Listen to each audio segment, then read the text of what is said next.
அது அவனை நிறுத்த சொல்லு. நான் உங்ககிட்ட என்ன சொல்லிட்டு இருந்தாங்கன்னா, இந்த இந்தியன் கிட்ஸ் எல்லாம் எப்பவுமே இப்படிதான் நீட்டாவே சாப்பிட மாட்டாங்க. என்னோட எதிராளி வந்து ஆனர் கில்லிங் சரின்னு பேசுறாரு.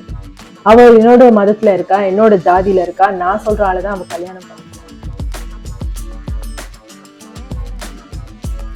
Hello friends, welcome to books in Tamil. நான் இன்னைக்கு உங்களுக்கு ஒரு கதை சொல்ல போறேன். ஜானோட கதை. ஜான் அவர் வீட்டுக்கு பின்னாடி ஒரு தோட்டம் வச்சிருந்தாராம். அந்த தோட்டத்துல நிறைய பூச்செடிகள், காய்கறிகள், பழங்கள்லாம் பயிர் செஞ்சு வச்சிருந்தாரு. ஆனா ஜான் கிட்ட ஒரு வினோதமான பழக்கம் இருந்தது. அப்பப்போ அந்த தோட்டத்துல போய் நின்றுட்டு பயங்கரமா கத்தி கத்தி சண்டை போட்டுட்டு இருப்பாராம். ரொம்ப கோமா பேசிட்டு இருப்பாரு. யார்கிட்ட பேசுறாருன்னு பார்த்தீங்கன்னா அந்த செடிங்களோட தான் பேசிட்டு இருப்பாரு. இதை பார்த்துட்டு இருந்த ஜானோட நெய்பர் ஒரு நாள் ஜான் கிட்ட வந்து, என்ன ஜான், இவ்வளோ அழகான தோட்டம் வச்சிருக்கீங்க, ஆனா அப்பப்போ இங்க வந்து நின்று ரொம்ப கோமா பேசிட்டு இருக்கீங்களே, என்ன பிரச்சனை அப்படின்னு கேட்டிருக்காரு. உடனே ஜான் வந்து, சாரி சார், உங்களை டிஸ்டர்ப் பண்ணிட்டேனா, நான் மீன் பண்ணல சார் அப்படின்னு சொல்லியிருக்காரு. உடனே நெய்பர் வந்துட்டு, ஐயோ அதுக்காக கேட்கல ஜான், இவ்வளோ அழகா தோட்டத்தை பராமரிச்சுட்டு இருக்கீங்க, இதை என்ஜாய் பண்ணாம அப்பப்போ இங்க வந்து கோவமா பேசுறீங்களே, அதான் என்ன பிரச்சனை, என்னால் ஏதாவது ஹெல்ப் பண்ண முடியுமான்னு தெரிஞ்சுக்கிறதுக்காக வந்தேன் அப்படின்னு சொல்லியிருக்காரு. உடனே ஜான் வந்து, ஆமாம் சார், பிரச்சனை தான் சார், இந்த களச்செடியை பாருங்க சார், இந்த வீடு திரும்பி திரும்பி என் தோட்டத்தில் வந்துக்கிட்டே இருக்கு, என் தோட்டத்தோட அழகையே கெடுக்குது, இதை நானும் பிடுங்கி பிடுங்கி போட்டுட்டே இருக்கேன், எவ்வளோ நேரமும் டைமும் எனர்ஜியும் ஸ்பெண்ட் பண்ணுறேன், ஆனாலும் இது திரும்பி திரும்பி வந்து எனக்கு ஒரே தொல்லையாக இருக்குது சார். இந்த வீடே இல்லாத ஒரு கார்டன், ஒரு களை செடிகளே இல்லாத தோட்டம் இருந்ததுன்னா எவ்வளோ சூப்பராக இருக்கும் சார், எவ்வளோ பாசிட்டிவாக இருக்கும், நம்ம அங்கே எவ்வளோ ப்ளசண்ட்டாக இருக்கலாம் அப்படின்னு சொல்லியிருக்காரு. வெல், ஆக்சுவலி வீடே இல்லாத கார்டன் ரொம்ப ப்ளசண்ட்டாக தான் இருக்கும். நம்ம அங்கே விவசாயம் பார்க்குறது ரொம்ப ஜாலியாக தான் இருக்கும். ஆனால் அது ப்ராக்டிக்கலி பாசிபிளா? நீங்கள் எந்த இடத்துல போய் ஃபார்மிங் பண்ணாலும், எந்த இடத்துல கார்டனிங் பண்ணாலும் அங்கே களை செடிகள் வந்தே தான் தீரும். அப்போ நம்ம கோவப்பட்டுக்கிட்டே இருந்தால் நம்மளோட கார்டனிங் எக்ஸ்பீரியன்ஸே ஒரு அன்பிளசன்ட் எக்ஸ்பீரியன்ஸாக மாறிடும் இல்லையா?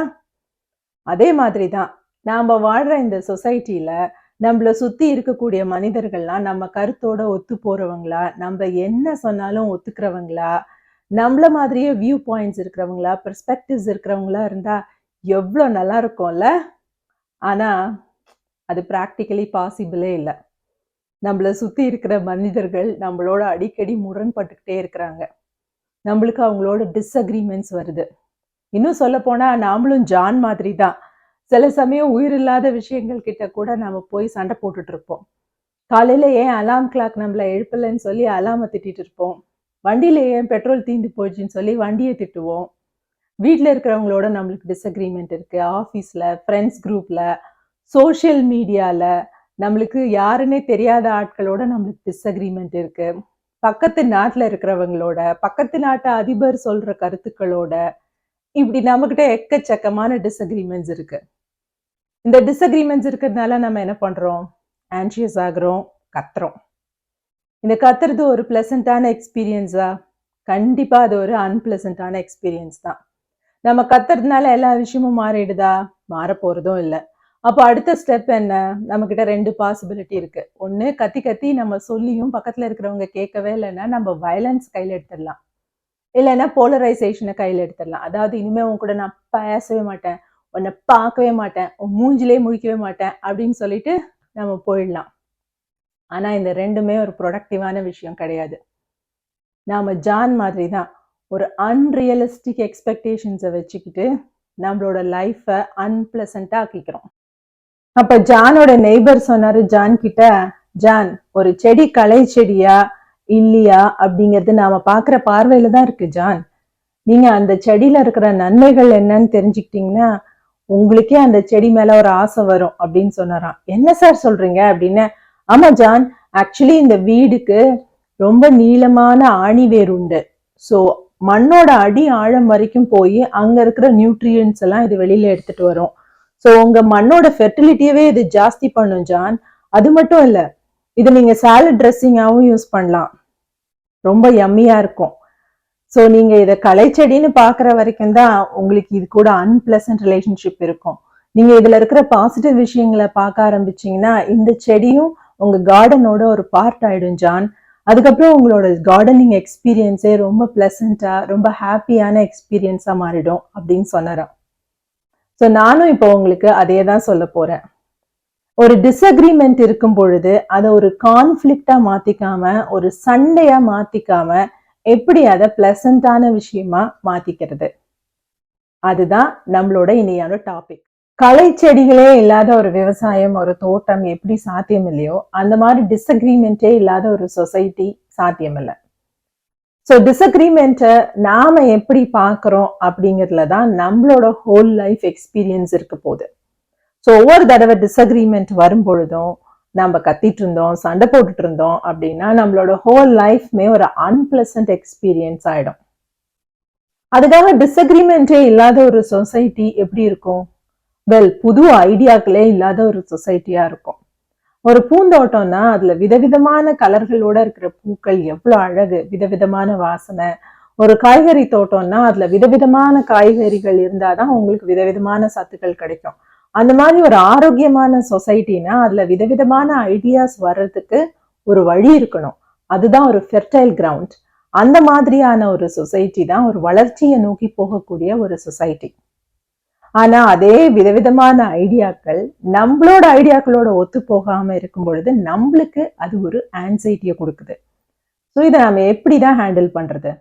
ப்ரொடக்டிவ் டிஸ்அக்ரிமெண்ட், அதான் நம்மளோட டாபிக். ஸோ இந்த ப்ரொடக்டிவ் டிஸ்அக்ரிமெண்ட்டை நீங்க கத்துக்கணும்னா முதல்ல நீங்க ஒரு லீடரா இருக்கிறதுக்கு கமிட் பண்ணிக்கணும். You have to commit to lead by example. நான் சொல்ல போற இந்த எந்த டெக்னிக்ஸுமே ஒரு லீடர் அல்லாதவர்களுக்கு ஒர்க் ஆகாது. ஒரு ஃபாலோவரால இதை ஃபாலோ பண்ண முடியாது. அதாவது அவனை நிறுத்த சொல்லு, நான் நிறுத்துறேன், அவனை ஒழுங்கா இருக்க சொல்லு, நான் ஒழுங்கா இருக்கிறேன் அப்படின்னு சொல்றவங்க ஒரு ஃபாலோவர். நான் முதல்ல ஒழுங்கா இருந்து காட்டுறேன், நான் முதல்ல நிறுத்தி காட்டுறேன், நான் முதல்ல இந்த டிஸ்அக்ரிமெண்ட்டை ஒரு பிளசன்ட் எக்ஸ்பீரியன்ஸா மாத்தி காட்டுறேன், என்னை பார்த்து அவங்க எல்லாம் ஃபாலோ பண்ணி வரட்டும் அப்படின்னு நினைக்கிறவங்க ஒரு லீடர். ஸோ இப்போ நான் சொல்லிக் கொடுக்க போற இந்த டெக்னிக்ஸ் எல்லாம் உங்களுக்கு ஒர்க் ஆகணும்னா you have to commit to be a leader and lead by example. இல்லை வச்சுக்கிட்டு மற்ற டெக்னிக்ஸ் எல்லாம் அப்ளை பண்ணும்பொழுது இந்த டிஸ்அக்ரிமெண்ட் அப்படிங்கிறதே உங்களுக்கு ஒரு பிளசண்டான எக்ஸ்பீரியன்ஸா மாறிடும். So number 1, first truth about argument is arguments are not bad. ஆர்கியூமெண்ட்ஸ்ங்கிறது ஒரு கெட்ட விஷயம் இல்லை. எந்த இடத்துல ஆர்கியூமெண்ட்டே இருக்காதுன்னு பாத்தீங்கன்னா, எங்க டிக்டேட்டர்ஷிப் இருக்கோ, எங்க அடக்குமுறை இருக்கோ, எங்க அதிகார துஷ்பிரயோகம் இருக்கோ அங்க ஆர்குமெண்ட்ஸே இருக்காது. ஸோ நீங்க வசிக்கிற இடத்துல, உங்க வீட்டுல, உங்க ஆபீஸ்ல, உங்க நாட்டுல ஆர்குமெண்ட்ஸ்க்கு இடம் இருக்குனாலே அது ஒரு பாசிட்டிவான கிளைமேட்ல இருக்குன்னு தான் அர்த்தம். Arguments create an opportunity to learn. அப்படிதான் நம்ம புதிய விஷயங்களை கத்துக்க முடியும். நீங்க வாழ்ற இடத்துல ஆர்குமெண்ட்ஸ்க்கு இடம் இருக்குன்னா அங்க டெமோக்ரஸி இருக்குன்னு அர்த்தம். Democracy is a noisy process. So arguments are good. அதுதான் முதல் உண்மை. ரெண்டாவது உண்மை என்னன்னா, நீங்க ஆர்கியூ பண்றதுனால you cannot change anybody's mind. நீங்க இப்படி சொல்றீங்க அப்படின்னா உண்மைதான். நீங்க எந்த ஒரு ஆர்குமெண்ட்டுக்கு போகும் பொழுதும் நீங்க மைண்ட்ல வச்சுக்க வேண்டிய முதல் விஷயம் என்னன்னா, நீங்க ஆர்கியூ பண்ண உடனே எதிர்த்தாப்புல இருக்கிறவங்க அவங்களோட மைண்டை மாத்திக்க மாட்டாங்க. இதுக்கு பின்னாடி ஒரு சயின்டிபிக் ஃபேக்ட் இருக்கு. அதாவது ஒருத்தர் ஒரு புதிய விஷயங்களை கத்துக்கணும், ஒரு புதிய கருத்துக்களை ஏத்துக்கணும் அப்படின்னா ஒரே ஒரு தடவை அவங்க காதுல கேட்கறதுனால மட்டும் அது நடந்துராது. அவங்களோட மூளையில இருக்கக்கூடிய அந்த நியூரோனல் பாத்வே, அந்த சினாப்டிக் நெட்வொர்க்ல ஒரு சேஞ்ச் வரணும். ஸோ நீங்க சொல்ற அந்த கருத்து அவங்களோட மூளையில போய் பதிஞ்சு அந்த புதிய நியூரல் நெட்வொர்க்ஸ் உருவாகணும். அப்படி உருவானதுக்கு அப்புறம்தான் அவங்க உங்களோட கருத்துக்களை கன்சிடர் பண்ணி அனலைஸ் பண்ணவே செய்வாங்க. ஸோ அதுக்கு நிறைய டைம் எடுக்கும். அதுதான் சயின்டிபிக் ஃபேக்ட். அதை மனசுல வச்சுக்கோங்க. ஃபார் எக்ஸாம்பிள், இப்போ நீங்க ஒரு குழந்தைய கொண்டு போய் ஸ்கூல்ல விடுறீங்க. ABCDன்னு கத்து கொடுத்த உடனே அந்த குழந்தை உடனே கத்துக்க முடியுமா? கத்துக்க முடியாது. டைம் எடுக்கும்ல. ஏன் அவ்வளோ டைம் எடுக்குது? ஏன்னா அந்த புதிய விஷயங்கள் அந்த குழந்தையோட மூளையில போய் பதியறதுக்கு நாளாகும். அதே மாதிரிதான் ஒருத்தர் அடல்ட் ஆனதுக்கு அப்புறமும் புதிய விஷயங்கள், புதிய கருத்துக்கள், புதிய பார்வைகள் அவங்களோட மூளையில போய் பதியறதுக்கு நேரம் எடுக்கும். இந்த உலகத்துல நீங்க ஆர்கியூ பண்ணி யாரோட மைண்டையும் மாத்த முடியாது. இந்த உலகத்துல இன்ஃபேக்ட் நீங்க யாராவது ஒருத்தரோட மைண்ட, பிஹேவியரை மாத்த முடியும்னா அது உங்களோட மைண்ட் அண்ட் உங்களோட பிஹேவியரை மட்டும்தான். ஸோ நீங்க இன்னொருத்தரோட பிஹேவியரை மைண்டை மாத்த போறேன் அப்படின்னு நினைச்ச ஒரு ஆர்கியூமெண்ட்டுக்கு போறது ஒரு அன்பிளசன்ட் எக்ஸ்பீரியன்ஸா ஆயிடும். நீங்க உங்களோட ஆர்கியூமெண்ட்டை ஒரு கடமையா நினைச்சுதான் எடுத்துட்டு போகணும். ஒரு கிண்டர் கார்டன் டீச்சரோட பொறுமையோட நீங்க உங்களோட ஆர்கியூமெண்ட்டை ஹேண்டில் பண்ணும். Truth number 3, arguments will never end. நான் ஒரு தடவை போய் பேசிட்டு வந்துட்டேன், எல்லாத்தையும் சொல்லிட்டு வந்துட்டேன், இனிமே அந்த பிரச்சனை முடிஞ்சுது அப்படின்னு நினைச்சீங்கன்னா அப்படி இல்லை. ஒரு புதிய கருத்துக்களை நீங்க வைக்கும் பொழுது அவங்களும் யோசிச்சுக்கிட்டு வேற ஒரு ஃபேக்டோட திரும்பி வருவாங்க ஆர்கியூமெண்ட்டுக்கு. So arguments will never end. ஒரு டிஸ்அக்ரிமெண்ட் இருக்கும் பொழுது ஆர்கியூ பண்ணி இதை பேசி முடிச்சிடலாம் அப்படிங்கிற எண்ணத்தை வளர்த்துக்காதீங்க. அது உங்களோட லைஃபை ஒரு அன்பிளசன்ட் எக்ஸ்பீரியன்ஸா மாத்திடும். ஸோ இந்த 3 உண்மைகளையும் எப்பொழுதும் உங்க மனசுல வச்சுக்கோங்க. இதை மனசுல வச்சுக்கிட்டீங்கன்னா உங்களுக்கு சில சூப்பர் பவர்ஸ் கிடைக்கும். அது என்னங்க சூப்பர் பவர் அப்படின்னா, உங்களுக்கு 3 சூப்பர் பவர் கிடைக்கும். 1, நீங்க கத்துறத நிறுத்திப்பீங்க. ஒரு டிஸ்அக்ரிமெண்ட் இருக்கும் பொழுது அது கோவமா கத்தி அப்ரோச் பண்ற அந்த மைண்ட் செட் உங்களை விட்டு விலகி போயிடும். ஸோ உங்க லைஃப் ஒரு பிளசன்ட் எக்ஸ்பீரியன்ஸா மாறிடும். நம்பர் 1. நம்பர் 2, நீங்க கத்தி சண்டை போடுறதுனால ஒரு டிஸ்அக்ரிமெண்ட் ஒரு சைக்கிளா மாறி அந்த ஆர்கியூமெண்ட் சைக்கிள் ஒரு கான்ஃபிளிக்ட் சைக்கிளா ஆயிடும் இல்லையா, அது இனிமேல் நடக்காது. ஸோ அதுதான் செகண்ட் சூப்பர் பவர். அந்த சைக்கிளை நீங்க பிரேக் பண்றீங்க. 3வது சூப்பர் பவர் என்னன்னா, your world will become bigger. இப்ப நீங்க மற்றவர்களோட கருத்துக்களை, மற்றவங்களோட டிஸ்அக்ரிமெண்ட் இருந்தா கூட அவங்களோட பெர்ஸ்பெக்டிவை கேட்கறதுக்கும் பார்க்கறதுக்கும் அணுகிறதுக்கும் கத்துக்கிட்டதுனால உங்களால இந்த உலகத்துல எல்லா விதமான மனிதர்கள் கூடயும் பேசி பழகி நண்பர்களாகி உறவு கொண்டாட முடியும். அதாவது ஒரு பர்சனையும் அந்த பர்சனோட கருத்துக்களையும் பிரிச்சு பார்க்கக்கூடிய ஒரு எபிலிட்டி, ஒரு இன்டெலிஜென்ஸ் உங்களுக்கு கிடைக்கும்.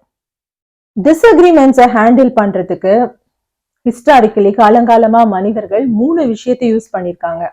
ஒன்னு வாய்ஸ் ஆஃப் பவர், இன்னொன்னு வாய்ஸ் ஆஃப் ரீசனிங், 3வது voice of avoidance. Voice of பவர்னா என்னன்னா, அவங்களோட அதிகாரத்தை பயன்படுத்தி அவங்களுக்கு மாற்று கருத்து உடையவர்களை அமுக்கி வைக்கிறது, அல்லது அவங்கள கொலை பண்ணிடுறது, அல்லது அவங்க கிட்ட இருக்கிற பணத்தை பிரைபா கொடுத்து அவங்களோட பிஹேவியரை மாத்துறது. ஸோ நீங்க வாய்ஸ் ஆஃப் பவரை யூஸ் பண்ணும்போது கண்டிப்பா மக்களோட பிஹேவியர் மாறும் தான். துப்பாக்கியை வச்சுட்டு உன்னை கொன்னுடுவேன்னு மிரட்டினா நாம நம்மளோட பிஹேவியரை மாத்திப்போம். ஆனா அது நம்மளோட மனசை மாத்துமானா மாத்தாது. ஸோ நானும் போய் எங்கேயாவது இருந்து துப்பாக்கியை எடுத்துட்டு வந்து இவன் கூட சண்டை போட்டு திருப்பி என்னோட கருத்தை எஸ்டாப்ளிஷ் பண்ணலான்னு நான் நினைப்பேன். ஸோ அந்த disagreements and arguments will never end. In fact அது ஒரு போர்ல இல்ல அதை விட பெரிய அழிவுகள்ல போய் முடியும்.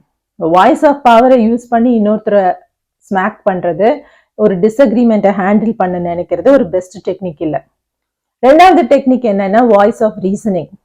மக்கள் அவங்களோட கருத்துக்களை எடுத்துட்டு வந்து பயங்கரமா விவாதம் பண்ணா பிரச்சனை முடிஞ்சிரும்னு நினைப்பாங்க. அதுவும் முடியாது. ஏன்னா அந்த இன்னொரு பக்கத்துக்கு வேற ஒரு நியாயம் இருக்கும். அவங்க அதை எடுத்துட்டு வந்து திரும்பி திரும்பி விவாதம் பண்ணிக்கிட்டே இருப்பாங்க. 3வது டெக்னிக் என்னன்னா வாய்ஸ் ஆஃப் அவாய்டன்ஸ். இவன் கூட எவ்வளவு பேசினாலும் பிரச்சனை தீர போறதே இல்லை, தொலை, இவனோட நான் இனிமே பேசவே மாட்டேன் அப்படின்னு சொல்லிட்டு எழுந்து போயிடுவாங்க. போலரைஸ் ஆயிடுவாங்க, 2 குழுமமா பிரிஞ்சிருவாங்க. இவன் மூஞ்சிலேயே நான் முழிக்க மாட்டேன், 7 ஜென்மத்துக்கு முழிக்க மாட்டேன் அப்படி சொல்லிடுவாங்க. அதனால பிரச்சனை மாறிடுமா? அந்த டிஸ்அக்ரிமெண்ட் போயிடுமா? பிரச்சனை அங்கேயேதான் இருக்கும். ஜானோட தோட்டத்துல இருக்கிற வீடு மாதிரி இந்த 3த்துல நீங்க எந்த டெக்னிக்கை யூஸ் பண்ணாலும் அந்த வீடு திரும்பி திரும்பி திரும்பி திரும்பி வந்துட்டே இருக்கிற மாதிரி இந்த டிஸ்அக்ரிமெண்ட்ஸும் ப்ராப்ளம்ஸும் திரும்பி திரும்பி முளைச்சு வந்து உங்களுக்கு தொல்லை கொடுத்துக்கிட்டே இருக்கும். ஸோ 4வது டெக்னிக் நான் சொல்ல போற அந்த டெக்னிக் தான் ப்ரொடக்டிவ் டிஸ்அக்ரிமெண்ட்டுக்கான ஒரு டெக்னிக். அது என்னன்னா வாய்ஸ் ஆஃப் பாசிபிலிட்டி.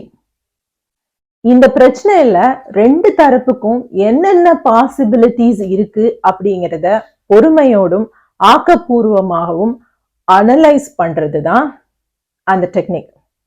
ஸோ ஒரு டிஸ்அக்ரிமெண்ட்ங்கிறது சமூகத்துல இருக்குதான் இருக்கும். பலவேறு தரப்பட்ட மனிதர்கள் வாழும் பொழுது, ஏன் ஒரு வீட்டுல 2 பேர் இருக்கும் பொழுது அங்கே டிஸ்அக்ரிமெண்ட் இருக்கும்.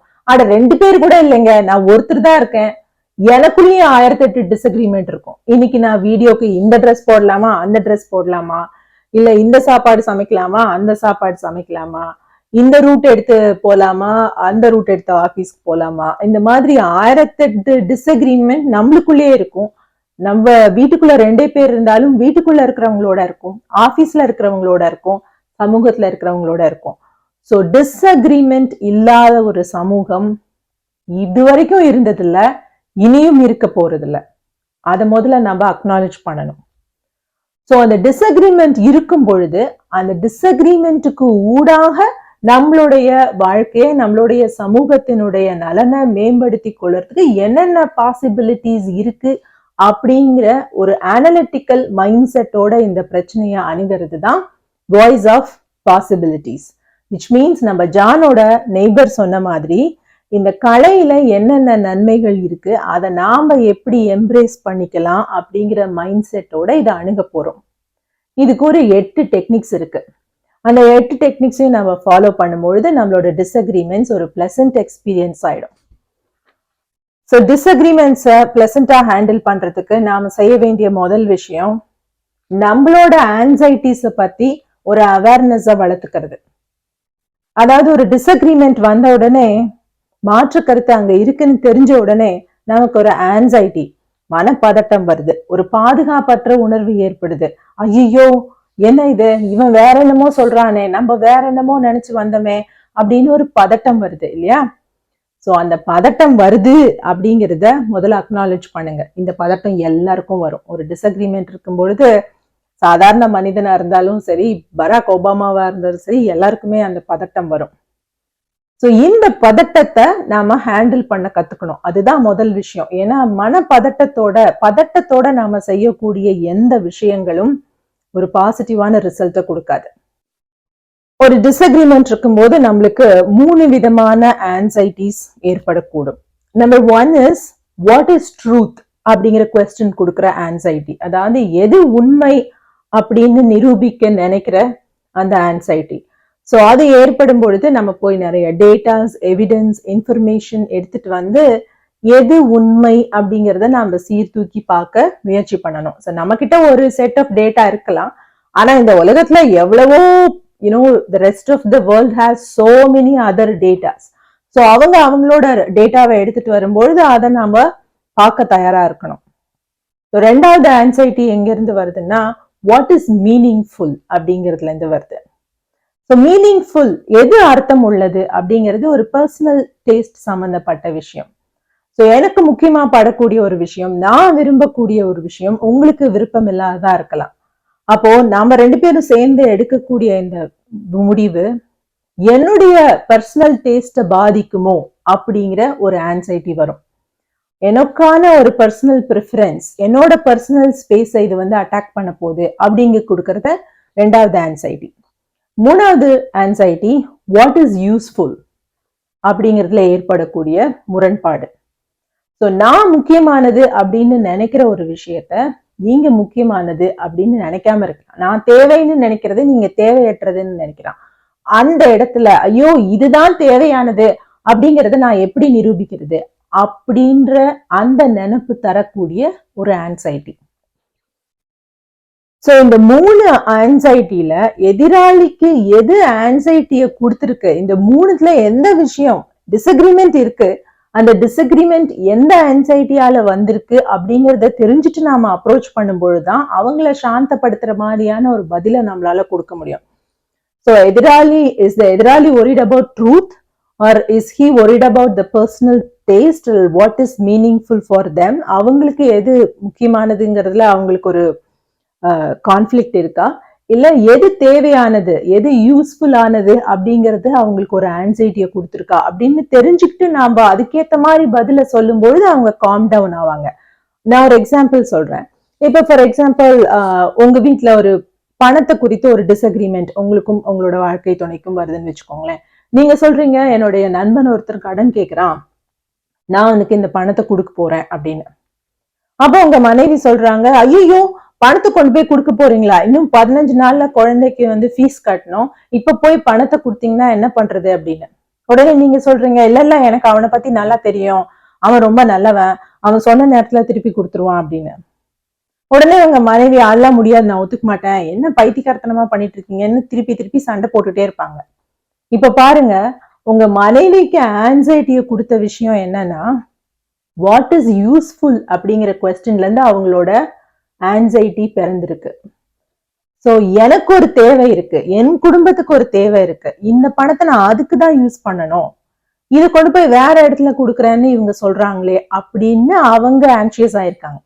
ஆனா நீங்க அவங்களுக்கு பதில் சொல்லும் பொழுது என்ன சொல்றீங்க, என் நண்பன் ரொம்ப நல்லவன், அவன் சொன்ன வார்த்தையை காப்பாத்துருவேன், எனக்கு அவன் சின்ன வயசுல நிறைய உதவி பண்ணிருக்கான் அப்படின்ற பதிலை நீங்க கொடுக்கும் பொழுது வாட் இஸ் மீனிங்ஃபுல் அப்படிங்கிற கேள்விக்கான பதில் நீங்க கொடுக்குறீங்க. எது அர்த்தம் உள்ளது அப்படிங்கிறதுக்கான பதில நீங்க கொடுக்குறீங்க. அவன் ரொம்ப நல்லவன் ஆனதுனால அவனுக்கு நான் பணம் கொடுக்கல அப்படின்னு சொல்றீங்க. ஆனா உங்க மனைவிக்கு ஆன்சைட்டியை கொடுத்த விஷயம் வாட் இஸ் மீனிங்ஃபுல்ங்கிற கொஸ்டின் இல்ல, வாட் இஸ் யூஸ்ஃபுல்ங்கிற கொஸ்டின். ஸோ இப்ப நான் இந்த பணத்துக்கு எனக்கு ஒரு தேவை இருக்கு, ஸோ எனக்கு ஒரு ப்ரையாரிட்டி இருக்கு. நீங்க இப்ப போய் அந்த பணத்தை அவங்க கிட்ட கொடுத்துட்டீங்கன்னா நான் என்ன பண்ணுவேன் 15 நாள் கழிச்சு குழந்தைக்கு ஃபீஸ் கட்டுறதுக்கு அப்படிங்கும் போது அவங்களுக்கு வந்திருக்கிற அந்த ஆன்சைட்டிங்க நீங்க அட்ரஸ் பண்ணும். 15 நாள் கழிச்சு ஸ்கூல் பணம் கட்டுறதுக்கு இந்த வழி இருக்கு அப்படி ஏதோ ஒண்ணு சொல்றீங்கன்னு வைங்களேன். I mean it depends on your situation. நான் ஒரு எக்ஸாம்பிளுக்கு தான் சொல்றேன். ஸோ ஒவ்வொரு பிரச்சனை வரும் பொழுதும் இந்த 3 கேள்வியை மனசுல வச்சுக்கோங்க. What is truth, what is meaningful, what is useful. So இந்த 3 கேள்வியில எந்த இடத்துல இருந்து எனக்கு பதட்டம் வருது, எந்த இடத்துல இருந்து எதிராளிக்கு பதட்டம் வருது அப்படிங்கறத தெரிஞ்சுக்கிட்டு அதுக்கேற்ற மாதிரி நம்ம பதில கொடுக்கும் பொழுதுதான் அந்த டிஸ்அக்ரிமெண்ட் ஒரு பிளசண்டான காமிங்கான எக்ஸ்பீரியன்ஸா மாறும். Technique number 2, listen to your inner voice. So நம்ம எல்லாருக்குமே ஏதோ ஒரு இன்னர் வாய்ஸ் மனசுக்குள்ள போய்கிட்டே இருக்கும். அதுதான் நம்மளோட முடிவுகளை நாம எடுக்கிறதுக்கு நம்மளுக்கு ஒரு வழிகாட்டியா இருக்கும்.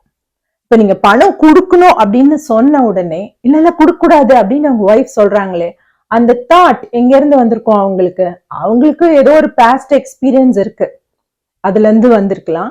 இல்ல அவங்க வளர்ந்த விதம் அவங்களோட கல்ச்சர்ல இருந்து வந்திருக்கலாம். சோ அவங்க வீட்டுல எப்பவுமே அவங்களுக்கு சொல்லி கொடுத்து வளர்த்துருக்கலாம், கடன் கொடுக்கறதும் தப்பு, கடன் வாங்குறதும் தப்பு அப்படின்னு. சோ அந்த மாதிரி சொல்லி கொடுத்து வளர்த்துருந்தாங்கன்னா நீங்க கடன் கொடுக்க போறேன் அப்படின்னு சொன்ன உடனே அவங்களுக்கு ஐயோ நான் ஏதாவது ஒரு காரணத்தை கண்டுபிடிச்சு இப்ப ஸ்டாப் பண்ணிடணும் அப்படிங்கிற ஒரு எண்ணம் வரக்கூடும். அல்லது அவங்களுக்கு ஒரு பாஸ்ட் எக்ஸ்பீரியன்ஸ் இருந்திருக்கலாம். அவங்க அப்பா யாருக்கோ கடன் கொடுத்து அதனால அவங்க வீட்டுல பெரிய பிரச்சனையாகி சரியான நேரத்துல பணம் திரும்ப வராம இவங்க ஃபேமிலி ஒரு பிரச்சனையில மாட்டி அந்த மாதிரி ஏதாவது ஒரு எக்ஸ்பீரியன்ஸ் கூட இருந்திருக்கலாம். ஸோ எந்த எக்ஸ்பீரியன்ஸ்ல இருந்து இந்த தாட் வருது அப்படிங்கிறத நாம முதல்ல கண்டுபிடிக்கணும். அதாவது எனக்கு இந்த தாட் எங்க இருந்து வருது, எதிராளிக்கு அந்த தாட் எங்க இருந்து வருது. ஸோ எதிராளியோட கல்ச்சர்லயே அது ஊறி இருக்கு அப்படின்னா அந்த தாட்டை அவங்களால இம்மீடியட்டா மாத்திக்க முடியாது. அவங்க அந்த தாட்ல இருந்து தான் ஆப்ரேட் பண்ணுவாங்க. ஸோ அந்த பெனிஃபிட் ஆஃப் டவுட்டை அவங்களுக்கு நாம கொடுத்து அவங்கள நாம கொஞ்சம் கொஞ்சமா தான் நம்மளோட வழிக்கு கொண்டு வரணும். நான் ஏற்கனவே சொன்ன மாதிரி இந்த டெக்னிக்ஸ் எல்லாம் உங்களுக்கு ஒர்க் ஆகணும்னா you have to commit to lead by example. அவன் கத்துறத நிறுத்தினாதான் நான் நிறுத்துவேன், அவன் என் வழிக்கு வந்தாதான் நான் நிறுத்துவேன் அப்படின்னு சொன்னீங்கன்னா இந்த டிஸ்அக்ரிமெண்ட்ஸ் எல்லாம் எப்பவுமே உங்களுக்கு ஒரு அன்பிளசன்ட் எக்ஸ்பீரியன்ஸா தான் இருக்கும். ஸோ நான் முதல்ல நிறுத்த போறேன் அப்படிங்கிற ஒரு முடிவை நீங்க எடுத்தாதான் உங்களுக்கு அது ஒரு பிளசன்ட் எக்ஸ்பீரியன்ஸா மாறும். ஸோ என்னோட லைஃப்ல இருந்து நான் ஒரு எக்ஸாம்பிள் சொல்றேன். நாங்க ஒரு தடவை நடந்து போயிட்டு இருக்கும் போது எனக்கு முன்னாடி என் கூட வேலை செய்யற ஒரு வெள்ளைக்கார பெண்மணி ஒருத்தங்க நடந்து போயிட்டு இருந்தாங்க. அவங்க நான் பின்னாடி வரதை கவனிக்கல. அவங்க பக்கத்துல இருந்தவங்க கிட்ட என்ன சொல்லிட்டு இருந்தாங்கன்னா, இந்த இந்தியன் கிட்ஸ் எல்லாம் எப்பவுமே இப்படிதான், நீட்டாவே சாப்பிட மாட்டாங்க, அது வெரி டிஸ்கஸ்டிங் அப்படின்னு. ஏன் அப்படின்னு கேட்ட உடனே அவங்க சொன்னாங்க, அவங்க சாப்பிடும் போது இந்த நாப்கின்ஸே யூஸ் பண்றது இல்ல, நாப்கின்ஸ் எடுத்துக்கிட்டே போறது இல்ல அவங்க சாப்பிடுற இடத்துக்கு அப்படின்னு. அப்படியே சொல்லிட்டு அவங்க திரும்பி பார்த்தாங்க, பின்னாடி நான் வந்துட்டு இருந்தேன். ஆக்சுவலி என்னை பார்த்து அவங்க ரொம்ப பயந்துட்டாங்க. ஏன்னா நான் அங்க இருப்பேன்னு எதிர்பார்க்கல. அவங்களோட கருத்தை சொல்றாங்க, என்ன ஹர்ட் பண்ணணும்னு நினைச்சு அவங்க சொல்லல. அவங்களோட கலாச்சார பின்னணியில இருந்து அந்த கருத்து வருது. ஏன்னா அவங்க வீடுகள்ல அவங்களுக்கு அப்படிதான் சொல்லி கொடுத்துருக்காங்க, நீங்க சாப்பிடும்போது எப்பவுமே நாப்கின் வச்சுக்கணும், தொடச்சிக்கிட்டே இருக்கணும் அப்படின்னு, வாயை தொடச்சிக்கிட்டே இருக்கணும், கையை தொடச்சிக்கிட்டே இருக்கணும், அதுதான் கிளென்லினஸ் அப்படின்னு சொல்லி கொடுத்துருக்காங்க. ஸோ இப்ப நான் என்ன பண்ணலாம், இங்க ஒரு கல்ச்சுரல் முரண்பாடு இருக்கு. அவங்களால நம்ம வீடுகள்ல என்ன சொல்லி கொடுக்கப்பட்டிருக்குங்கிறது பார்க்க முடியல. சோ உடனே நீ வந்து இந்தியன்ஸை தப்பா சொல்லிட்ட, நீ ஒரு ரேசிஸ்ட், நீ ஒரு ஜீனோபோபியா, நீ இப்படி அப்படின்னு சண்டை போடலாம் இல்லையா? I can yell and I can go that lead to violence. ஆறு என்ன இந்த பொம்பளை இப்படி பேசுறா, இவ கூட எல்லாம் நான் இனிமே பேசவே மாட்டேன், இவ மோசமானவன் அப்படின்னு நினைச்சிட்டு நான் அவாய்ட் பண்ணிட்டு போயிடலாம். ஸோ எங்க பார்த்தாலும் நான் அவளை அவாய்ட் பண்ணிடுவேன், அவகிட்ட நான் பேசவே மாட்டேன் அப்படிங்கிறது இன்னொரு அணுகுமுறை. ஆனா இந்த ரெண்டுமே ப்ரொடக்டிவான அணுகுமுறை இல்லை. மூணாவது அணுகுமுறை என்னன்னா, அவங்க கிட்ட போய் உட்காந்து எங்க வீடுகள்ல வேற ஒரு கலாச்சாரம் இருக்கு, எங்களுக்கு எப்படி சொல்லி கொடுத்துருக்காங்கன்னா சாப்பிடும்பொழுது சிந்தாம சாப்பிடணும்னு சொல்லி கொடுத்து ட்ரெயின் பண்ணியிருக்காங்க. அதை விட அதுக்கப்புறம் சாப்பிட்டு முடிச்சதுக்கு அப்புறம் எழுந்து போய் கையை அலம்பிக்கிட்டு வாய் கொப்பளிக்கிற பழக்கம் இந்திய கலாச்சாரங்கள்ல, இந்திய வீடுகள்ல இருக்கு. அதே மாதிரி சாப்பிட்டு முடிச்சதுக்கு அப்புறம் அந்த இடத்த தண்ணி போட்டு தெளிச்சு தொடச்சிட்டு அந்த இடத்த கிளீன் பண்றது, இப்படிதான் சொல்லி கொடுத்துருக்காங்க. ஸோ நம்பர் 1, இந்த டிஷ்யூ நாப்கின் வாங்குறதுங்கிறது ஒரு எக்ஸ்பென்சிவான விஷயம். ஸோ அது எங்களோட வீடுகளில் எங்களால் அஃபோர்ட் பண்ண முடிஞ்சதில்லை. ஆனால் அதுக்காக நாங்கள் ஹைஜீன் இல்லாத ஆட்கள்னு அர்த்தம் இல்லை. எங்களுக்கு வேற ஒரு கலாச்சாரம் இருக்கு அப்படிங்கிறத நம்ம சொன்னோடனே அவங்களுக்கு புரிஞ்சிருமான்னா புரியாது. அப்பயும் அவங்களுக்கு மனசுல என்ன சொல்றாங்க இவங்க, இது எப்படி ஒர்க் ஆகும் அப்படின்னு இருந்துட்டே தான் இருக்கும். ஆனா நம்ம திரும்பி திரும்பி சொல்லி சொல்லி நம்மளுடைய பழக்கங்களை அவங்க கிட்ட காமிக்க காமிக்க கொஞ்சம் கொஞ்சமா அவங்களோட மனசு மாறக்கூடும். ஸோ இந்த ஒரு அப்ரோச் தான் நாம எடுக்கணும். we have to commit that I am not going to fight and I am not going to avoid either. நான் பாட்டுக்கு திரும்பி போயிட்டேன், இனிமே அவங்க கூட பேசவே மாட்டேன் அப்படின்னா அவங்க மனசுல இந்தியர்களை பத்தின இருக்கிற நினைப்பு மாறிடுமா? மாறாது, பிரச்சனை அப்படியே தான் இருக்கும். So avoidance is not a solution, violence is not a solution either.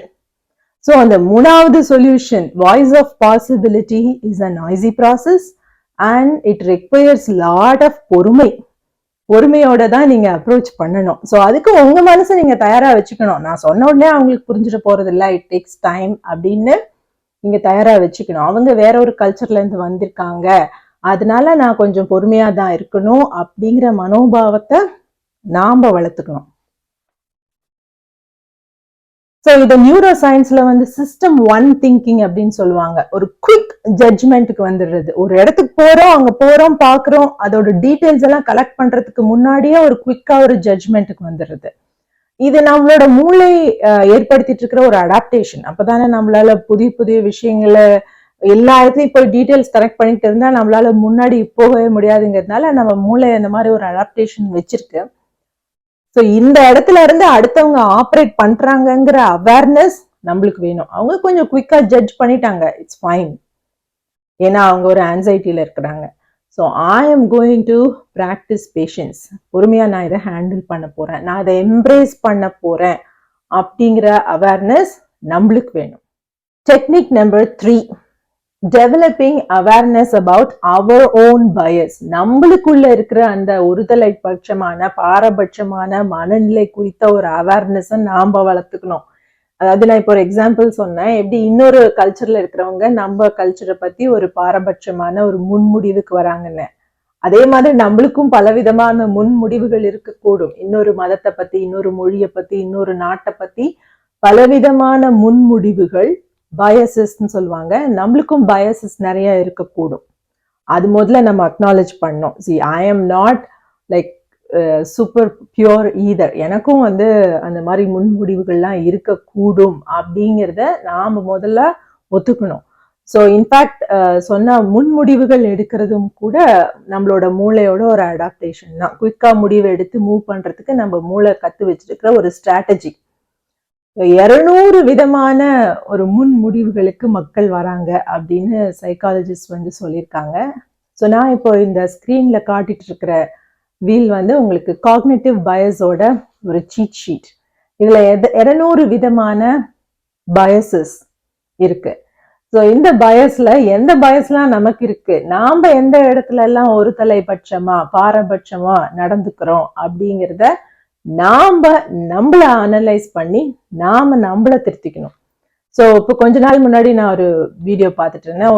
ஒரு பொண்ணு வந்து ஒரு தமிழ் போயட் மேல, ஒரு தமிழாசிரியர் மேல ஒரு செக்ஷுவல் அபியூஸ் கேஸ் கொடுக்குறாங்கன்னு வச்சுக்கோங்களேன், ஒரு தமிழ் ஆசிரியர் மேல எப்படி கொடுக்கலாம்?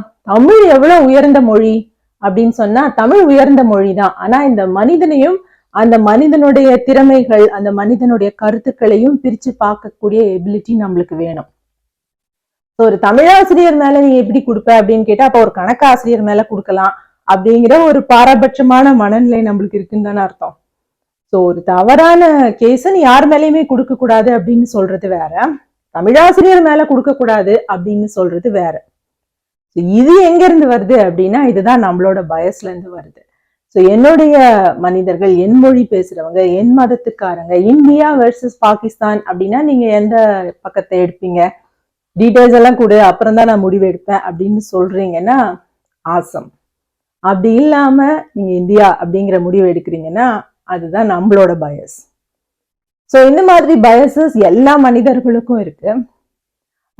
ஃபார் எக்ஸாம்பிள் நம்ம ஒரு ஊருக்கு போறோம், அந்த ஊருக்கு போன உடனே ஒரு புதிய நாட்டுக்கு போய் புதிய மக்களை சந்திக்கும் பொழுது நம்மளோட தோல் நிறம் கொண்ட நம்ம கலாச்சாரத்துக்கு அருகில் இருக்கக்கூடிய மனிதர்களோட போய் நம்மளை இணைச்சுக்குவோம். This is called familiarity bias. நம்மளுக்கு ஏற்கனவே தெரிஞ்சிருந்த விஷயங்களோட நம்ம போய் அசோசியேட் ஆகிக்கிறது நம்மளுக்கு ஈஸியா இருக்கும். அந்த விஷயங்களை நாம ஏற்கனவே புரிஞ்சுப்போம், ஈஸியா புரிஞ்சுப்போம், அந்த சைடை நாம எடுத்துருவோம். ஒரு பிரச்சனை வரும்பொழுது, அதாவது ஒரு நம்ம தோல் நிறம் கொண்ட மனிதருக்கும் வேறு தோல் நிறம் கொண்ட மனிதருக்கும் ஒரு பிரச்சனை வரும்பொழுது நம்ம ஈஸியா இந்த சைடு எடுத்துருவோம். This is called cognitive bias because of familiarity. நமக்கு தெரிஞ்ச விஷயங்களோட நம்ம ஈஸியா போய் அசோசியேட் ஆயிக்குவோம். இந்த மாதிரி எல்லாருக்கும் பலவிதமான பயசஸ் இருக்கும். அதுல உங்களுக்கு என்ன பயஸ் இருக்கு அப்படிங்கறது குறித்து நீங்க ஒரு அவேர்னஸ் வச்சுக்கணும். அப்படி இல்லைன்னா அந்த அவேர்னஸ் இல்லாம நம்ம ஒரு ஆர்கியூமெண்ட்டுக்கு போகும்பொழுது ஈஸியா இந்த பயஸ் நம்மள டேக் ஓவர் பண்ணிடும். நம்ம எதுக்காக இந்த கருத்துக்களை பேசிட்டு இருக்கோம்னே தெரியாம நம்மளுடைய முன் முடிவுகளால பல விஷயங்களை நம்ம பேசிட்டு இருப்போம். அந்த என்டையர் எக்ஸ்பீரியன்ஸ் ஒரு அன்பிளசன்டான எக்ஸ்பீரியன்ஸா மாறிடும். நான் டெக்னிக் நம்பர் 4, உங்களுக்காக நீங்க பேசுங்க, மற்றவங்களுக்காக பேசாதீங்க. அதாவது don't throw words into other people's mouth. நீ இதுதான் நினைக்கிற, நீ இதுதான் சொல்ல வர, உன்னோட எண்ணம் இப்படிதான் இருக்கு அப்படின்னு நீங்க சொல்லாதீங்க. அதை அவங்களே சொல்லட்டும். நான் என்ன நினைக்கிறேன், நான் இப்படி நினைக்கிறேன், நான் இப்படி யோசிக்கிறேன், என்னோட கருத்து இது அப்படிங்கறத தான் நாம எந்த ஒரு ஆர்கியூமெண்ட்லயுமே பேசணும். நீ இப்படி நினைக்கிற அந்த யூ ஸ்டேட்மெண்ட்டை நம்ம யூஸ் பண்ணவே கூடாது. ஸோ அந்த ஆர்குமெண்ட் சின்னதோ பெருசோ அங்க ஒரு பிளசன்ட் எக்ஸ்பீரியன்ஸ் இருக்கணும்னா யூ ஸ்டேட்மெண்ட் எப்பவுமே யூஸ் பண்ணக்கூடாது, ஐ ஸ்டேட்மெண்ட் தான் யூஸ் பண்ணும். நீ எப்ப பார்த்தாலும் வீட்டுல குப்பை போடுற அப்படி சொல்லாம, நான் கிளீன் பண்ணி வச்சுட்டு போன வீடு சாயந்தரம் பார்க்கும்பொழுது குப்பையா இருந்தா எனக்கு ஃப்ரஸ்ட்ரேட்டிங்கா இருக்கு அப்படி சொல்லணும். நீ எப்ப பார்த்தாலும் லேட்டா தான் வருவ அப்படி சொல்லாம, எனக்கு நீ கரெக்டான டைமுக்கு வந்துட்டியானா என்னோட அடுத்தடுத்த பிளான்ஸை மேனேஜ் பண்றதுக்கு எனக்கு ஈஸியா இருக்கும் அந்த மாதிரி சொல்லணும். So never use you statement. So அவங்க என்ன நினைக்கிறாங்க, அவங்களுடைய முடிவுகள் என்னங்கிறத அவங்க சொல்லட்டும், நீங்க என்ன நினைக்கிறீங்கிறத மட்டும் நீங்க சொல்லுங்க. அதுதான் ஒரு ப்ரொடக்டிவ் ஆர்கியூமெண்ட் நடக்கக்கூடிய இடத்துக்கான அறிகுறி. நவ் டெக்னிக் நம்பர் 5, கேள்வி கேட்கணும்.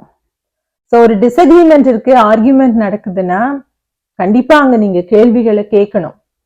ஆனா உங்களோட கேள்விகளோட நோக்கம் என்ன அப்படிங்கிறது தான் முக்கியம். ஒரு ப்ரொடக்டிவ் ஆர்கியூமெண்ட்ல உங்களோட கேள்வியோட நோக்கம் அடுத்த ஆளை ப்ரொவோக் பண்ற மாதிரி, கோவப்படுத்துற மாதிரி, இன்சல்ட் பண்ற மாதிரி இருக்கவே கூடாது. அதுக்கு பதிலா to get to the bottom of the problem, அவங்களுடைய நிலைய, அவங்களுடைய நிலைப்பாட, அவங்களுடைய எண்ணங்களை, அவங்களுடைய பயங்களை ஷேர் பண்ணிக்கிறதுக்கு ஹெல்ப் பண்ற மாதிரி உங்களோட கேள்விகள் இருக்கணும். ஸோ நீங்க ஒரு ஓப்பன் எண்டட் கொஸ்டின்ஸ் கேட்கறது ரொம்ப நல்லது. அந்த ஓப்பன் எண்டட் கொஸ்டின் கேட்கும் பொழுதும் நல்லா அந்த கேள்வியை திரும்பி திரும்பி நீங்களே அனலைஸ் பண்ணி பார்த்துக்கோங்க. இந்த கேள்வி நான் கேட்கறதுனால அவனை இன்சல்ட் பண்ண போறேனா, நீலா ஒரு முட்டாள் அப்படின்னு நான் சொல்ல போறேனா, அல்லது என்னப்பா உன்னோட கருத்துக்கள் இது எங்க இருந்து வருது, இந்த கருத்துக்களுக்கு பின்னாடி இருக்கிற ஹிஸ்டரி என்ன, உன்னோட பர்சனல் எக்ஸ்பீரியன்ஸ் என்ன, நான் சொல்ற இந்த கருத்தை ஏத்துக்கிட்டா என்ன மாதிரியான பிரச்சனைகள் வந்துரும் நினைச்சு நீ பயப்படுற அப்படின்னு கேட்டு அதை வாங்கறதுக்கான கேள்விகளா உங்களோட கேள்விகள் இருக்கணும். சில சமயம் உங்க 2 பேரோட நம்பிக்கைகளும் போலார் ஆப்போசிட்ஸா இருக்கும். அப்ப என்ன பண்றது? ஃபார் எக்ஸாம்பிள், நீங்க வந்து ஒரு பேய் இல்ல அப்படின்னு நம்பக்கூடியவரா இருக்கிறீங்க. உங்ககிட்ட வந்து பேச வரவங்க பேய் நம்பிக்கை உடையவங்களா இருக்காங்க. அதாவது நீங்க வந்து நம்பிக்கையோட இருக்கிறீங்க, அவங்களுக்கு நம்பிக்கை இல்ல. இப்ப என்ன நீங்க பண்றது? இப்ப கூட நான் வந்து அவங்க சொல்றத நான் கேட்கணுமா? எனக்கு நல்லா தெரியுங்க, கண்டிப்பா பேய் இல்லைன்னு. ஆனா இவங்க வந்து ஏதோ பேய் இருக்குன்னு சொல்லிட்டு இருக்காங்க. நான் ஏங்க இவங்க சொல்றது கேட்கணும் அப்படின்னு சொன்னீங்கன்னா கேட்கணும். அப்பதான் அவங்களுடைய நம்பிக்கை எந்த இடத்துல இருந்து புறப்பட்டு வருது, அவங்களுக்கு என்ன மாதிரியான பயங்கள் இருக்கு, நாம என்ன சொன்னா அல்லது என்ன செஞ்சா அந்த root cause of the problem solve பண்ண முடியும் அப்படிங்கிறத நாம தெரிஞ்சுக்க முடியும். ஃபார் எக்ஸாம்பிள், ஒரு தெரபிஸ்ட் கிட்ட ஒரு அம்மா வராங்க, ஒரு சயின்டிஸ்ட் கிட்ட வராங்க, சைக்காலஜிஸ்ட் கிட்ட வராங்க. என் பையனுக்கு வந்து பேய் பிடிச்சிருக்கு அப்படின்னு சொல்றாங்க. என்னம்மா சொல்றீங்க அப்படின்னா, ஆமாங்க அவனே சொல்றான், அவன் பிறக்கிறதுக்கு முன்னாடியே அவங்க அப்பா இறந்து போயிட்டாரு, அவங்க அப்பா தான் அவனை வந்து பிடிச்சிருக்கிறதா அவனே சொல்றான், எப்ப பார்த்தாலும் சாப்பிடவே மாட்டேங்கிறான், ஒரே இடத்துல உட்காந்து விரிச்சு விரிச்சு பார்த்துட்டு இருக்கான், திடீர்னு கோவப்படுறான், கத்துறான், பயங்கரமா மூட் ஸ்விங்ஸ் இருக்கு, அதனால அவனுக்கு பேய் தாங்க பிடிச்சிருக்கு அப்படின்னு சொல்றாரு. உடனே நம்ம என்ன சொல்லலாம்? ஏமா பேயும் கிடையாது ஒண்ணும் கிடையாது, நான் எவ்வளவு பெரிய சயின்டிஸ்ட் தெரியுமா, பேயே கிடையாதுமா உலகத்துல, எந்திரிச்சு போமா அப்படின்னு சொல்லலாம். ஆனா அதனால அந்த பிரச்சனை தீரப்போகுதா? அந்த அம்மா அந்த ப்ராப்ளமோடயே தான் இருக்க போறாங்க. சோ அதுக்கு பதிலா நீங்க அவங்க கிட்ட கேள்வி கேட்டு, என்ன நடக்குது, என்னம்மா நடக்குது, எப்போ இருந்து இந்த பையன் இப்படி பண்றான், அவன் எதனால இது சொல்றான், அவன்கிட்ட வேற யார் யாரெல்லாம் பேசியிருக்காங்க, எங்க இருந்து அவனுக்கு இந்த நம்பிக்கை வந்திருக்கு, அதுக்கு என்ன மாதிரியான சிகிச்சை பண்ணா அவனுக்கு சரியா போகும் நீங்க நினைக்கிறீங்க அப்படின்னு சொல்லிட்டு, உண்மையிலேயே சில பேர் இந்த மாதிரி பேய் பிடிச்சவங்க வரும்பொழுது அவங்களுக்கு வந்து அந்த கன்வென்ஷனல் டெக்னிக்ஸ் இருக்குல்ல, ஒரு பேய் ஓட்டுறவங்களை கூட்டிட்டு வந்து அவங்க சில மந்திரம் எல்லாம் சொல்லி உனக்கு பேய் போயிடுச்சுன்னு சொன்னா அவங்களுக்கு போயிடும். இது என்னங்க ஆச்சரியமா இருக்குன்னா, உண்மையிலேயே WHO வேர்ல்ட் ஹெல்த் ஆர்கனைசேஷன் இந்த மாதிரியான பிராக்டிசஸ் அங்கீகரிச்சுதான் இருக்கு, இந்த ட்ரெடிஷ்னல் பிராக்டிசஸ். ஏன்னா இங்க பேய் இருக்கா பேய் இல்லையாங்கிறது முக்கியம் இல்லை, அவனுக்கு ஏதோ ஒரு மென்டல் டிஸ்டர்பன்ஸ் இருக்கு, அந்த டிஸ்டர்பன்ஸை எப்படி எக்ஸ்பிளைன் பண்றதுன்னு தெரியாம தனக்கு பேய் பிடிச்சதை அவனே நினைச்சுக்கிட்டு அவன் வந்து உங்ககிட்ட பேய் பிடிச்சிருக்குன்னு சொல்றான். இந்த பேய் பிசாசு அத நெகட்டிவ் பவர் சூன்யம் வச்சுட்டாங்க அப்படிங்கிறது it's a language that those people are using to explain the mental problems and mental Agnes that they are under going. அது இல்லை அப்படின்னு நிரூபிக்கிறது தான் உங்க வேலை நினைச்சீங்கன்னா உங்களால அவங்க பிரச்சனையை சால்வ் பண்ண முடியாது. அது நிரூபிக்கிறது இல்ல, அந்த மென்டல் அகனில இருந்து அவங்கள மீட் எடுக்கணும், அதுதான் உங்களுடைய நோக்கம் அப்படின்னு நினைச்சீங்கன்னா அந்த இடத்துல நீங்க அவங்கள எம்ப்ரேஸ் பண்ணி அவங்களுடைய நம்பிக்கைகளையும் அரவணைச்சுதான் நீங்க அந்த இடத்துல ஒரு சொல்யூஷன் கொடுக்க முடியும். சரி, நீங்க இப்போ அதர் சைட் ஆஃப் த ஸ்பெக்ட்ரம்ல இருக்கீங்க, பேய் இருக்குன்னு நீங்க நம்புறீங்க, இங்க ஒரு சயின்டிஸ்ட் வந்து பேய் இல்லைன்னு சொல்லி பேசுறாரு. நியூஸ் இந்த ஆளுக்கு என்ன தெரியும், எனக்கு தெரியும் பேய் இருக்குன்னு, நான் பார்த்திருக்கேன் பேய, எனக்கு இந்த எக்ஸ்பீரியன்ஸ் இருக்கு அப்படின்னு சொல்லி நீங்க எழுந்துச்சு போயிட்டீங்கன்னா இவரோட கருத்து இந்த புதிய லேர்னிங் உங்களுக்கு என்னைக்குமே கிடைக்காது. ஸோ உங்களோட நீங்க எந்த எண்ட் ஆஃப் த ஸ்பெக்ட்ரம்ல இருந்தாலும் அந்த அடுத்த தரப்பை ஒரு மரியாதையோட ரெஸ்பெக்டோட கேட்டுக்கிறதுக்கு நம்ம தயாரா இருக்கணும். That's when new learnings happen, new avenues open. So அப்போ நம்ம கருத்தை நாம எப்பங்க சொல்றது அப்படின்னா, ஒரு பொசஸ்ட் ஸ்டேட்ல இருக்கிற அந்த நேரத்துல போய் நம்ம கருத்தை சொல்லக்கூடாது. ஒரு காமான வேற இடத்துல வேற விதமான சந்தர்ப்பங்கள்ல நீங்க உங்களோட கருத்தை சொல்லலாம். எகைன் ஞாபகம் வச்சுக்கோங்க, அது உடனே அவங்களோட மனசை மாத்த போறது இல்லை, நீங்க திரும்பி திரும்பி உங்க கருத்தை சொல்லிக்கிட்டே இருக்கணும். அவங்களுடைய மூளையில போய் அந்த விஷயம் பதியும் பொழுது அதை அவங்க புரிஞ்சுப்பாங்க, அப்புறம் அவங்க உங்க சைடு வருவாங்க. ஸோ அதுக்கு நீங்க பொறுமையா இருக்கணும். இந்த பொறுமை வந்து உங்களுடைய நலனுக்காக. ஸோ அவங்க வந்து அந்த கருத்தை உடனே ஏற்று மாறலையேன்னு சொல்லி நீங்க வந்து டென்ஷன் ஆயிட்டு இருந்தீங்கன்னா அது உங்களுடைய உடல் நலத்தை பாதிக்கும், உங்களுக்கு பிபி வரும், இன்னும் சொல்ல போனா ஹார்ட் அட்டாக் கூட வரும். அந்த மாதிரியான பலவித சிக்கல்கள்ல கொண்டு நம்மளோட ஹெல்த் சிக்கல்ல கொண்டு நம்மள விட்டுடும். ஸோ அதுக்காக இந்த அவேர்னஸை நாம வளர்த்துக்கணும். Number 6 is build better arguments. Build better ஆர்குமெண்ட்ஸ்னா என்ன? உங்களுக்கு போலார் ஆப்போசிட் கருத்தோட ஒருத்தர் வந்தா கூட நீங்க அவங்க கிட்ட 2 முக்கியமான கேள்விகளை கேளுங்க. ஸோ இந்த கருத்து உங்களுக்கு வரதுக்கு காரணம் உங்களோட பர்சனல் லைஃபோட இந்த கருத்து எப்படி கனெக்ட் ஆயிருக்கு அப்படின்னு கேளுங்க. ஸோ உங்களோட வாழ்க்கையில நடந்த எந்த சம்பவத்தினால இந்த கருத்து உங்களுக்கு வந்தது அப்படிங்கிறதையும் கேளுங்க. நான் சொல்ற கருத்தை இவ்வளவு வெகமெண்டா எதிர்க்கிறீங்களே, இது உங்களோட பர்சனல் லைஃப எப்படி பாதிக்கும்னு நீங்க நினைக்கிறீங்க அப்படின்னு கேளுங்க. அவங்க சில கதைகளை சொல்லுவாங்க. That will really open up new avenues for you. So ஒருத்தர் துப்பாக்கி வச்சுக்கலாமா வச்சுக்க கூடாதா அப்படின்னா, துப்பாக்கி எதுக்கு? துப்பாக்கி கொல்றதுக்கு தானே இருக்கு. ஸோ துப்பாக்கி தேவையில்லை அப்படிங்கிறது என் கருத்தா இருக்கலாம். ஆனா இன்னொருத்தர் இல்லைங்க துப்பாக்கியை அனுமதிக்கணும் அப்படின்னு சொன்னா, ஏன்பா அப்படி சொல்ற? உனக்கு ஏதாவது பர்சனல் எக்ஸ்பீரியன்ஸ் இருக்கா? எப்படி இந்த கருத்துக்கு நீ வந்த? இதை கொஞ்சம் எனக்கு விளக்கி சொல்லு. என்னால உன்னுடைய ஆங்கிள் இருந்து பார்க்க முடியல, உன் ஆங்கிள் இருந்து இதை பார்க்கறதுக்கு எனக்கு ஹெல்ப் பண்ணு அப்படின்னு நீங்க சொன்னீங்கன்னா, அப்ப அவர் சொல்லுவாரு, இல்லைங்க எங்க வீட்டுல ஒரு தோட்டத்துல நாங்க குடியிருக்கோம், அங்க யாருமே இல்லை, ஒரு 10 ஏக்கர் நிலத்துல நாங்க மட்டும்தான் தனியா இருக்கோம். இந்த மாதிரி தான் நாங்க தனியா இருக்கும்போது எங்க தாத்தாவை அட்டாக் பண்ணிட்டாங்க, எங்கிட்ட மட்டும் துப்பாக்கி இருந்திருந்தா நாங்க அவங்கள ஹேண்டில் பண்ணிருப்போம். இந்த மாதிரி அவங்களுக்கு ஒரு பர்சனல் ஸ்டோரி இருக்கக்கூடும். அது என்னன்னே நீங்க கேட்காம, யோ துப்பாக்கிக்கு ஆதரவா பேசுறியே, அப்படின்னா நீ எப்பேற்பட்டவனா இருப்ப? நீ கொலைக்கு ஆதரவானவன், நீ வயலன்ஸ்க்கு ஆதரவானவன், நீ மோசமானவன் அப்படின்னு ஒரு ப்ரீ ஜட்ஜ்மெண்ட்டை நாமளா வச்சுக்கிட்டு உங்கூட நான் பேசவே மாட்டேன்னு எழுந்திச்சு போயிட்டீங்கன்னா, அந்த கருத்து மோதல் என்னைக்குமே தீர போறது இல்லை. ஒரு ப்ரொடக்டிவான growth நோக்கி அந்த டிஸ்அக்ரிமெண்ட் நகர போறதும் இல்லை. So build better arguments. Technique number 7 is creating a neutral space.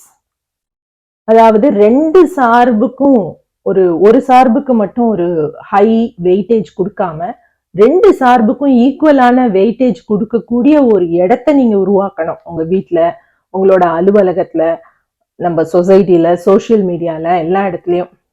அதை எப்படிங்க உருவாக்குறது அப்படின்னா, இப்போ இன்னொருத்தர் அவங்களோட சில நார்ம்ஸ் எல்லாம் நம்ம செட் பண்ணோம்.